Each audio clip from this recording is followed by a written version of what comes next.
धन्यवाद चेयर। मैं बहुत मंथन करता रहा कि ये बिल का पर्पस क्या हो सकता है। जैसे अभी संजय जी बोल रहे थे, ये तो 1 पॉइंट बिल है, खाली कोटा फिक्स करता है, इसमें कोई सर्विस कंडीशंस तो डिफाइन नहीं है। ये तो कोटा पहले भी था, जितनी सर्विस रूल्स थी उसमें डीजी पहले से आईपीएस था, एडीजीपी की पोस्ट में डिवीजन था, मेजॉरिटी आईपीएस के पास थे। आईजी पहले 75-25 का रेशियो था, 50-50 हो गया। डीआईजी में भी रेशियो था पहले, मगर कोई आईपीएस ऑफिसर डीआईजी बनने में इंटरेस्टेड ही नहीं होता था, बुलाने पे नहीं आते थे। और आज भी हालत यही है कि 17 वैकेंसीज हैं आईजी की पोस्ट पे इन दीज 5 सर्विसेज, और बुलाने पे कुछ ऑफिसर्स आते हैं अपनी व्यवस्था के लिए, they want a good posting, sometimes उनके spouses are posted in those places. तो फ्रैंकली स्पीकिंग मुझे इस बिल का कोई पर्पस नहीं दिख रहा है। आज भी 2 पिटिशंस मेरे पास नाम है, उत्तराखंड हाईकोर्ट में पेंडिंग है बाय आईपीएस ऑफिसर्स, जो कह रहे हैं कि हमको डेपुटेशन में नहीं जाना है। जब वो डेपुटेशन में आने में इंटरेस्टेड नहीं है, 18 वैकेंसीज आईजी की पोस्ट में आपके पास वेकेंट हैं, तो ये अम्ब्रेला बिल की क्या आवश्यकता थी?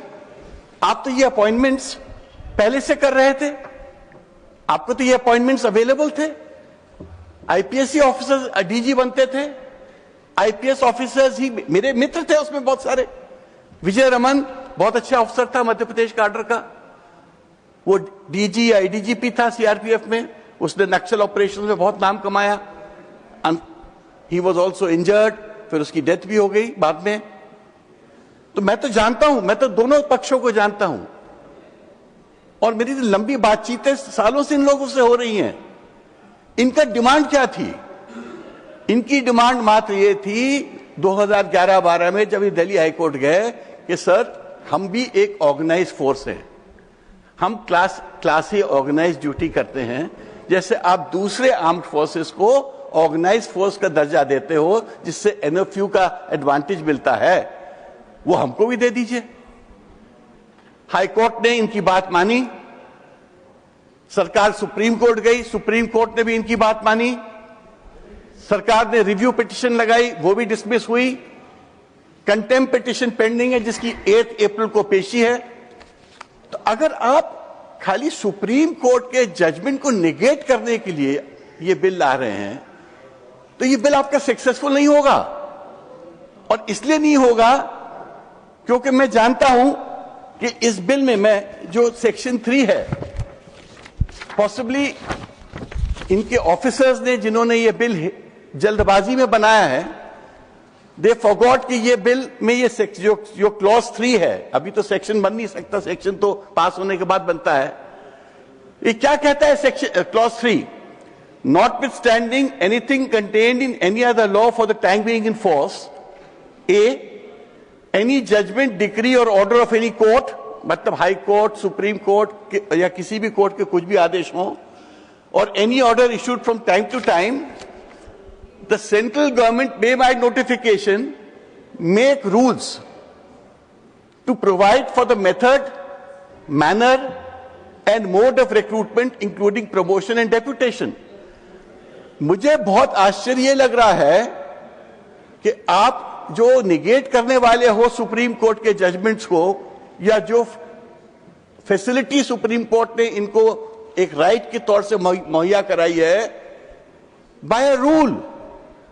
मुझे पता है, आपको पता है, सबको पता है कि अगर लॉ भी अगर कोई बनता है और वो सुप्रीम कोर्ट के आदेश के विपरीत होता है, या सुप्रीम कोर्ट के आदेश को नलिफाई करने के लिए लाया जाता है, तो सुप्रीम कोर्ट 30 साल से ऐसे जजमेंट दे चुकी है कि ये ऐसा लॉ कॉन्स्टिट्यूशनली परमिसिबल नहीं है। आप खाली वो लॉ ला सकते हो जो अगर जो नए लॉ से अगर जो बेसिस है उसको रिमूव करता है, जिससे कि देन एक और नई व्यवस्था आ सकती है। एनजेसी आया, सुप्रीम कोर्ट ने व्यवस्था क्या दी कि आप हमारे कंसल्टेशन के बिना, हमारे कॉलेजियम के बिना कोई अपॉइंटमेंट नहीं कर सकते। कॉन्स्टिट्यूशनल अमेंडमेंट था, दोनों सदनों ने पास किया था कंप्लीट मेजॉरिटी के साथ। पलानी साहब वाज द ओनली पर्सन जिसने उसको अपोज किया था, वो भी उन्होंने स्ट्राइक डाउन किया। आप दूसरा लॉ तो नहीं ला पाए क्योंकि आपके पास अभी तक कोई उपाय नहीं है उसका बेसिस चेंज करने का। इसमें भी आपके पास क्या उपाय है बेसिस चेंज करने का? और सबसे बड़ी आश्चर्य की बात, I am sorry, law ministry के लोगों ने होम मिनिस्ट्री को ठीक से एडवाइस नहीं किया है। आप कह रहे हो कि वो जो हाई कोर्ट के फैसले हैं, जो सुप्रीम कोर्ट के फैसले हैं, हम उनको नलिफाई करेंगे, निगेट करेंगे through a rule making process. अरे जो पार्लियामेंट एज अ हाउस नहीं कर सकता है, वो एक एग्जीक्यूटिव नोटिफिकेशन से कैसे होगा?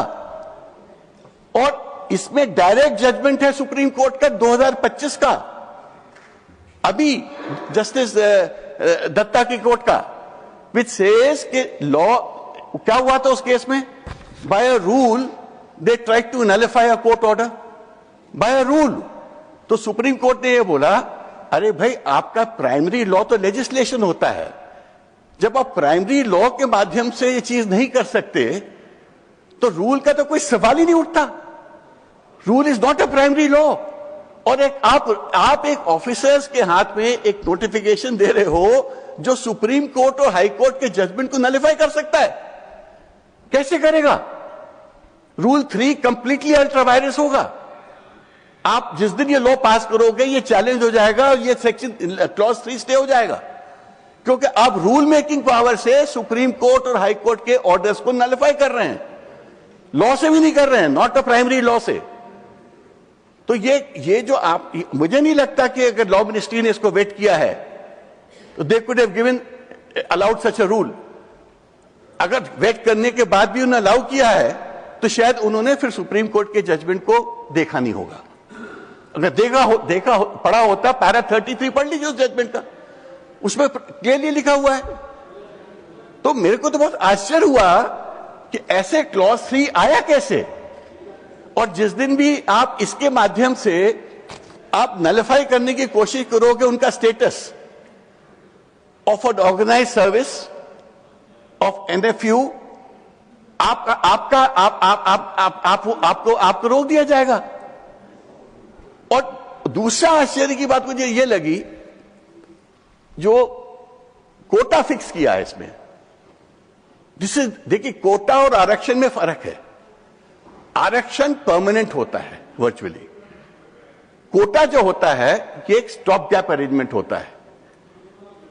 जब हम किसी को फैसिलिटी कुछ दिन के लिए देना चाहते हैं तब हम कोटा फिक्स करते हैं।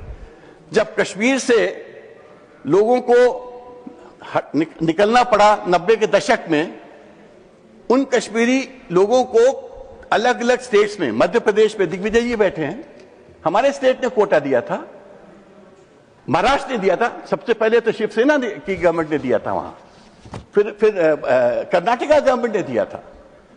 तो कोटा जो होता है ये this gradually is brought to an end. आरक्षण तक परमानेंट चीज होती है।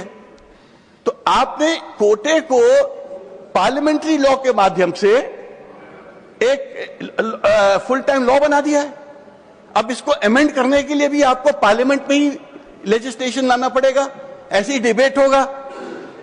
तो मेरे को तो ये आवश्यकता भी समझ नहीं आ रही कि किया क्यों गया है, इससे पर्पस क्या सब होने वाला है। आप तो जो डीजी बनाना चाहते थे तो रूल्स पे वैसे ही बना सकते थे, एडीजी बनाते थे तो वैसे ही रूल में बना सकते थे।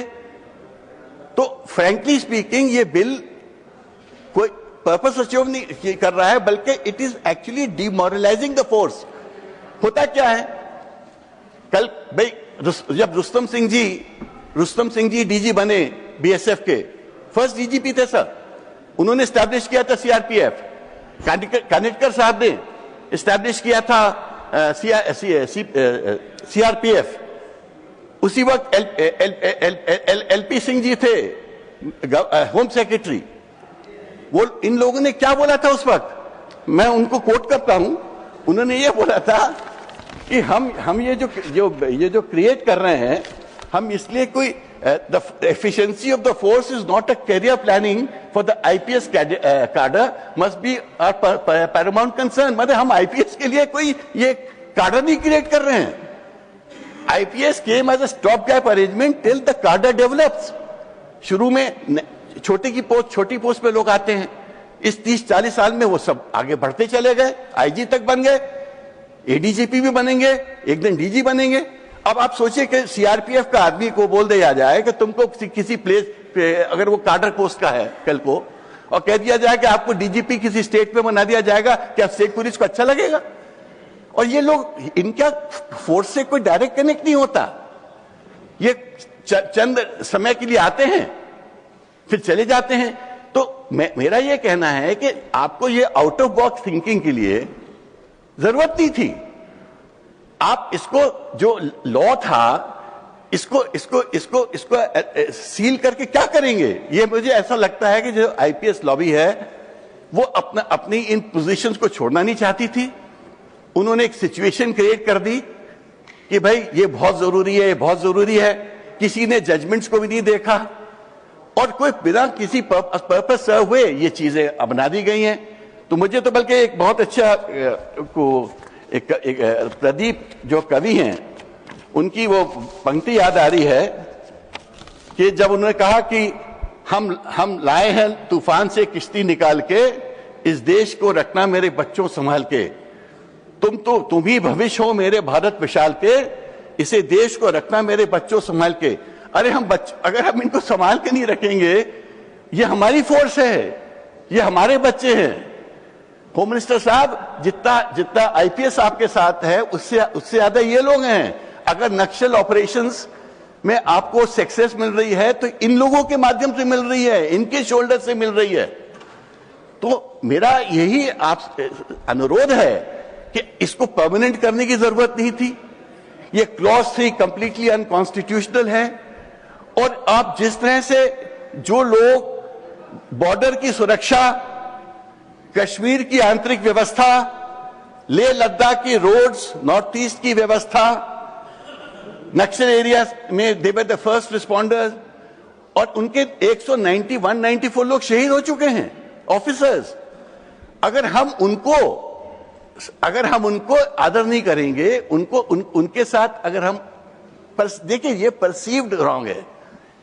It may be IG police की, आईजी में कितने लोग पहुंचते हैं हमको पता है, 17 वैकेंसीज, 18 वैकेंसीज है, बट फोर्स को लग रहा है कि ये हमारे फोर्स में हमारे लोग क्यों नहीं रहेंगे जब सक्षम है। तो ये एक लार्जर क्वेश्चन है जो गवर्नमेंट फेस कर रही है। और मुझे लगता है कि अगर गवर्नमेंट इस बात से इन संकेतों को नहीं समझ पाएगी तो आप अपनी ही फोर्स को डिमोरलाइज करोगे। मैं तो ये भी कहता हूं, आज